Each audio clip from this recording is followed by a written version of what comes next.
Assalamualaikum warahmatullahi wabarakatuh. Apa kabar sobat-sobat semuanya? Oke, sebelum dilanjut ceritanya, seperti biasa bantu tekan tombol like dan berkomentar juga. Terima kasih sesudah dan sebelumnya yang sudah tekan tombol like. Oke, kita lanjutkan saja ceritanya.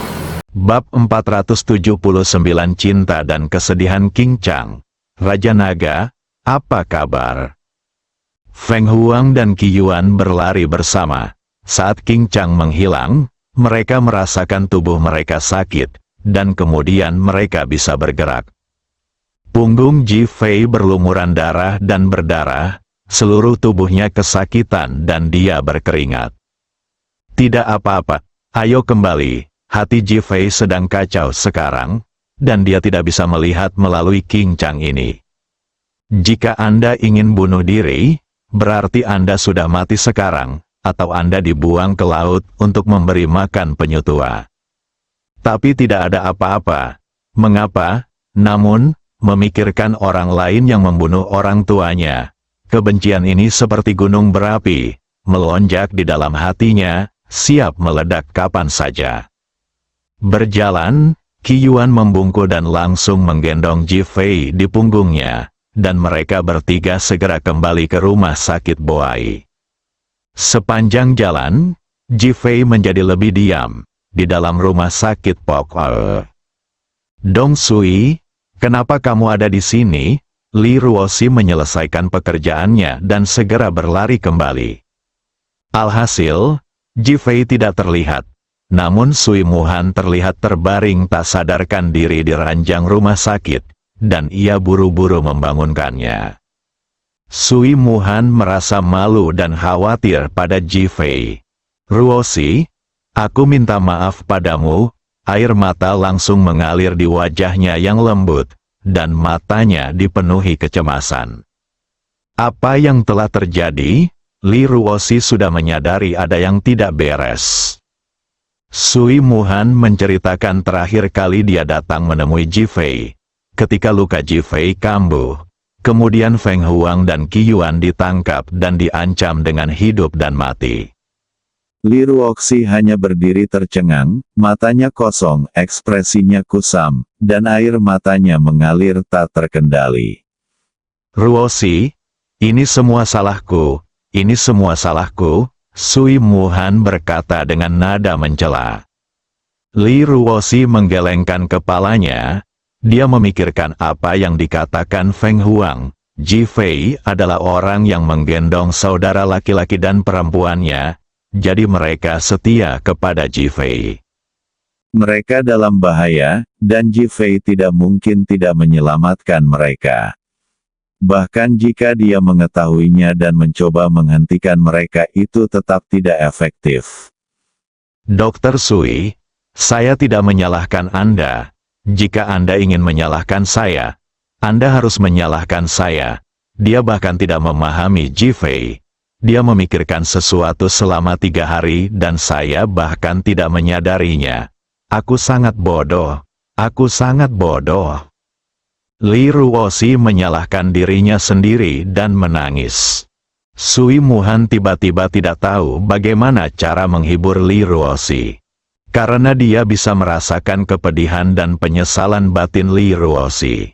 Ledakan, saat itu, pintu tiba-tiba terbuka. Cepat, saya akan menyiapkan obatnya. Suara Phoenix datang. Ji Fei, Li Ruoxi dengan cepat berlari ke pintu. Ji Fei berbaring telentang. Meskipun lukanya sangat menyakitkan, ketika dia melihat Li Ruoxi, dia masih tersenyum dan berkata, tidak apa-apa, aku baik-baik saja. Menjijikkan, aduh, Li Ruoxi tidak tahu apakah itu kebahagiaan atau kesakitan, air mata langsung mengalir. Syukurlah, kalau tidak, aku akan mati untuk meminta maaf, kata Sui Muhan dengan wajah penuh rasa malu. Ji Fei tersenyum dan mengangguk. Jika Anda menimbulkan masalah pada Direktur Sui, Ruoxi tidak boleh menyalahkan Direktur Sui. Li Ruoxi mengangguk, aku tahu, tidak mungkin. Qi Yuan menurunkan Ji Fei, dan beberapa orang segera melangkah maju dan buru-buru melepas pakaian mereka. Feng Huang membawakan obat dan Qi Yuan membantunya. Sisi lain, King Chang, apakah kamu sudah membunuh Ji Fei? Zhou Fenghua langsung menemukan King Chang. Dia muncul di Ninghai lagi, dan King Chang melihat Zhou Fenghua. Tahun-tahunnya telah memudar, meninggalkan jejak waktu di wajahnya, tetapi ketajaman dan kesombongan di matanya tetap ada. Putri kecil keluarga Zhou yang melanggar hukum muncul di benaknya. Apapun yang ingin dia dapatkan, tidak peduli siapa yang menghentikannya, dia akan mendapatkannya dan menyingkirkannya. King Chang, bantu aku mengalahkannya. King Chang, bantu aku mengambil boneka itu. Sampai suatu hari, King Chang, pergi dan bunuh dia untukku. King Chang berada di sisi Zhou Fenghua, diam-diam mendengarkan instruksinya. Ia ibarat seorang pelindung. Namun tak seorang pun mengetahui bahwa di balik pelindung dan pelindung bunga ini, ada cinta yang terpendam di dalam hatinya. Karena alasan ini, dia berpakaian putih, tampak ramah tamah, tetapi menolak banyak wanita. Suatu hari, biarkan dia membunuh Ji Guanghui dan Zhao Mengchen. Saat dia melihat Ji Guanghui dilempar ke laut dan Zhao Mengchen melompat ke laut untuk mengikutinya tanpa penyesalan, King Chang akhirnya tahu apa itu cinta sejati. Oleh karena itu, sejak saat itu, dia memutuskan cintanya pada Zhou Fenghua, memutuskan rasa sayangnya, dan memutuskan segalanya. Saat kita melihatnya lagi, dia masih sama, tapi dia sudah berubah. Ji Fei terluka, aku tidak membunuhnya. Apakah kamu lupa misimu? Zhou Fenghua langsung bertanya dengan marah. Ekspresi kerumitan melintas di wajah King Chang, dan dia akhirnya berkata, saya akan membunuh Ji Fei, tetapi saya tidak akan menyerang yang terluka. Itu menghina reputasi saya. Jika menurut Anda saya tidak cocok, cari orang lain. King Chang, saya Zhou Fenghua. Beraninya kamu berbicara seperti ini kepada saya? Zhou Fenghua tahu bahwa King Chang naksir dia, jadi dia menahannya sebagai tawanan emosinya. Tanpa diduga, King Chang langsung menolaknya hari ini, yang membuatnya tidak bisa menerimanya, dan bahkan membuatnya sangat benci. Saya sudah menjelaskannya, terserah Anda untuk memutuskan bagaimana memilih. Mendengus, Zhou Fenghua mendengus dingin. King Chang, aku ingin kamu membunuh Ji Fei dalam waktu seminggu. Saya berjanji setelah dia pulih dari cederanya, Anda dapat memutuskan sendiri apakah dia bisa melakukannya atau tidak. Anda? Mata Zhou Fenghua berkedip-kedip, dan akhirnya dia berkata dengan dingin, bagaimana jika kamu tidak bisa melakukannya? Aku mati. Ekspresi King Chang setenang air. Aku harap kamu bisa mengingatnya. Mulai sekarang, kamu harus selalu melindungiku sampai kamu membunuh Ji Fei. Mata King Chang sangat rumit, dan dia akhirnya mengangguk. Saya akan pergi ke rumah sakit Boai sekarang, dan saya akan bersenang-senang mengkhawatirkan Ji Fei. Setelah Zhou Fenghua selesai berbicara, dia segera dilarikan ke rumah sakit Boai. Rumah sakit Pokoi, Ji Fei tertidur karena kelelahan. Feng Huang, Sui Muhan dan Qi Yuan pergi, meninggalkan Li Ruoxi duduk sendirian dan menunggu. Kali ini dia memutuskan bahwa meskipun perusahaannya bangkrut, dia tidak akan pergi. Dia harus melihat Ji Fei pulih dari luka-lukanya sebelum pergi. Saat dia mendengar Sui Muhan berkata bahwa Ji Fei bergegas menyelamatkan Feng Huang dan Qi Yuan, Li Ruoxi punya ide, jika Ji Fei pergi, dia tidak akan pernah hidup sendirian. Setelah 15 tahun mabuk cinta, dia tidak akan pernah membiarkan sejarah terulang kembali. Dia dengan lembut membelai kepala Ji Fei dengan tangannya, dan tanpa sadar air mata jatuh. Ji Fei kembali ke tebing Wang Fu dalam tidurnya. Di depannya ada ayahnya yang sedang digendong King Chang. King Chang tersenyum garang dan sedang mengangkat ayahnya untuk melemparkannya ke laut. Ibu Zhao Mengchen menangis dan berlari menyelamatkan ayahnya. Dia berdiri di dekatnya dan ingin bergerak, tapi tidak bisa, kakinya seperti menempel di tanah. Tiba-tiba, dia melihat King Chang mengangkat ayahnya Ji Guanghui dengan tangan kanannya. Ji Guanghui mencoba yang terbaik untuk membuka mulutnya lebar-lebar dan ingin berbicara, tetapi tanpa berbicara, dia terlempar ke laut. Kecemerlangan, Zhao Mengchen menangis dan melompat ke laut. Ayah, ibu, Ji Fei berteriak dan akhirnya bisa bergerak. Dia mengulurkan tangannya dan meraihnya dengan kuat. Bab 480 kamu harus berdiri dan membunuhku. Ah! Li Ruoxi menjerit kesakitan. Melihat ke atas, tangan Ji Fei menggenggam di depannya. Dia mengerutkan kening kesakitan dan ingin mengambilnya. Ayah, Bu, kamu tidak boleh mati, aku akan membalaskan dendammu. Ji Fei berbicara semakin keras. Ah, Li Ruoxi tidak tahan lagi dan berteriak lebih keras. Ji Fei terbangun dari mimpinya dan melihat sekeliling. Li Ruoxi meraih tangan Ji Fei dengan tangannya yang lembut, wajah cantiknya memerah karena kesakitan, dan dia menyeringai. Sayang, maafkan aku, Ji Fei segera ingin melepaskannya. Setelah sekian lama bersama, dia tidak pernah menyentuh bagian penting Li Ruoxi. Namun, Li Ruoxi memegang tangannya, ini milikmu. Meski wajah cantiknya memerah, dia meraih tangan Ji Fei dengan kuat. Tangisan Ji Fei barusan membuat hatinya itu menyakitkan. Sakit, Ji Fei. Li Ruoxi dengan lembut menyentuh rambut Ji Fei dengan tangan kirinya, kamu bermimpi tentang orang tuamu, kan? Ji Fei tidak ingin mengatakannya, tapi air mata yang mengalir di sudut matanya tidak bisa ditipu. Hari ini King Chang berbicara tentang bagaimana dia membunuh orang tuanya. Meskipun dia hanya mengucapkan beberapa patah kata dengan ringan, hal itu membuat Ji Fei merasakan kebencian yang menyayat hati. Saya tidak tahu apakah saya mengalami mimpi ini karena dampak kebencian yang sangat besar. Li Ruoxi langsung memeluk kepala Ji Fei.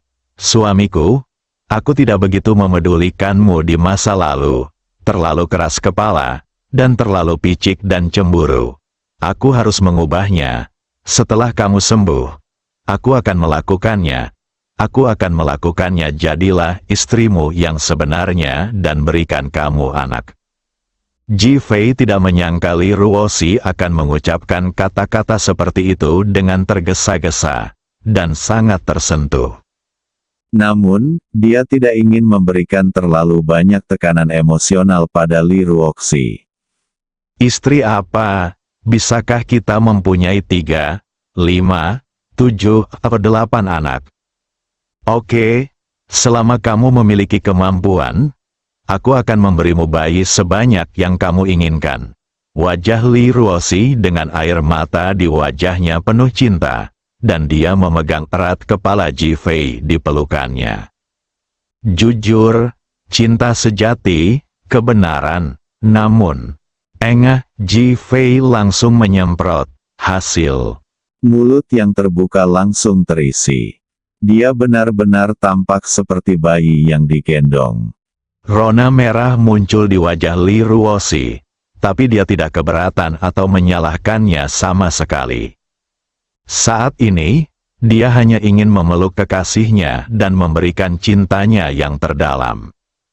Berikan dia cintamu yang paling tulus, Bang. Saat ini, pintu bangsal tiba-tiba terbuka. Li Ruoxi buru-buru mendorong Ji Fei menjauh dari pelukannya, dan Ji Fei segera berbaring. Suara ibu mertua Jiang Qing sudah terdengar. Seberapa parah luka Ji Fei? Mengapa kamu tidak memberitahuku? Sebuah suara bercampur kemarahan dan celaan datang. Li Ruosi segera berdiri, "Bu, bagaimana ibu tahu?" Tepat setelah dia bertanya, dia melihat Hu Sueyao mengikuti di belakang, dengan kepala menunduk, seperti anak kecil yang melakukan kesalahan. Li Ruoxi langsung memahami alasannya dan memandang Hu Sueyao, agak tidak senang. Itu bukan salah Sueyao. Jika bukan karena Sueyao, apakah dia masih menyembunyikannya dariku? Bu, aku baik-baik saja, hanya sedikit terluka. Cedera ringan macam apa? Kata Sue, ada lubang di punggungmu. Ji Fei, dia menatap Hu Sueyao dengan tajam. Hu Sueyao sangat ketakutan sehingga dia segera menundukkan kepalanya. Matanya kebetulan lewat di depan Li Ruosi dan dia melihat bekas basah tertinggal di bibirnya di bagian-bagian penting tubuhnya, dan otaknya langsung menjadi panas. Sister Ruosi, apakah pakaianmu digigit seseorang? Ah, Li Ruosi menjerit dan dengan cepat menundukkan kepalanya. Ketika dia melihat bagian atasnya, dia hampir pingsan. Ji Fei, aku menganggapmu sebagai anak kandungku, bukan begitu?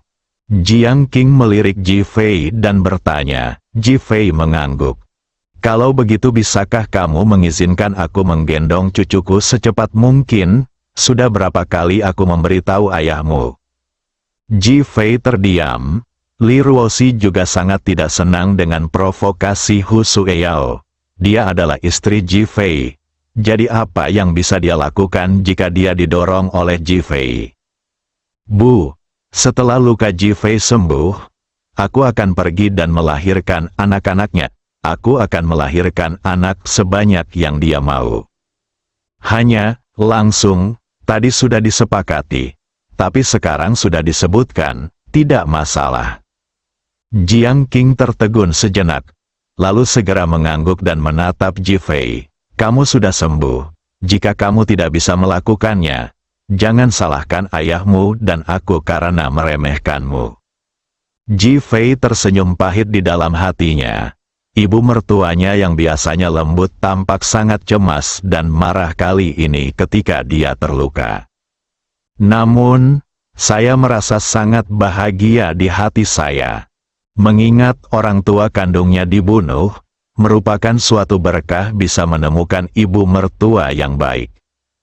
Bu, jangan khawatir, saya berjanji akan menyelesaikan tugas ini. Ya, aku percaya padamu. Jiang Qing menyentuh kepala Ji Fei dan air mata mengalir di wajahnya. Dia tidak melihat lukanya, lebih baik tidak melihatnya. Memikirkan kemalangan keluarga Ji Fei sejak kecil, hatinya penuh dengan kesakitan. Hu Sueyao merasa sangat bodoh berdiri di sana sekarang, dan dia berharap bisa menamparkan wajahnya sendiri. Mengapa semuanya harus tercampur? Hari ini, Jiang Qing dan saya sedang memasak di rumah.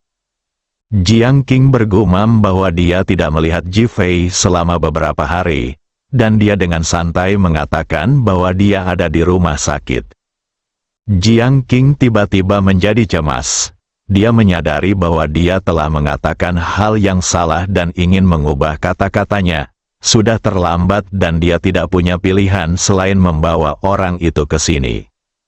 Kini, karena perkataannya, keduanya telah berjanji untuk memiliki anak, dan dia tidak punya kesempatan sama sekali. Saya merasa tertekan di dalam. Jiang Qing akhirnya pergi bersama Hu Sueyao di bawah nasihat Ji Fei dan Li Ruosi. Ji Fei dan Li Ruosi ditinggal sendirian. Mata saling berhadapan. Tiba-tiba puff, keduanya tertawa terbahak-bahak. Li Ruosi memutar matanya ke arah Ji Fei. Bisakah kamu menjamin bahwa aku akan dilahirkan? Ji Fei melihat penampilan Li Ruosi yang ceria dan memikirkan tentang kerinduannya selama bertahun-tahun. Sekarang mimpinya akan menjadi kenyataan. Jangan khawatir, selama kamu bertahan, saya jamin itu tidak akan ada habisnya. Kamu bajingan, Li Ruoxi menggeram sedikit, mengepalkan tangan merah muda ke arah Ji Fei, dan melambaikannya dengan keras, dengan peringatan di matanya. Sayang, cepat kemari. Suara Ji Fei tiba-tiba berubah dan dia berteriak cemas kepada Li Ruoxi. Li Ruoxi terkejut, tapi dia segera berlari ke sisi Ji Fei. Ada apa, suamiku? Ji Fei tidak berbicara, tapi melihat ke arah pintu. Li Ruoxi ingin pergi, tapi dipegang erat oleh Ji Fei. Jangan pergi.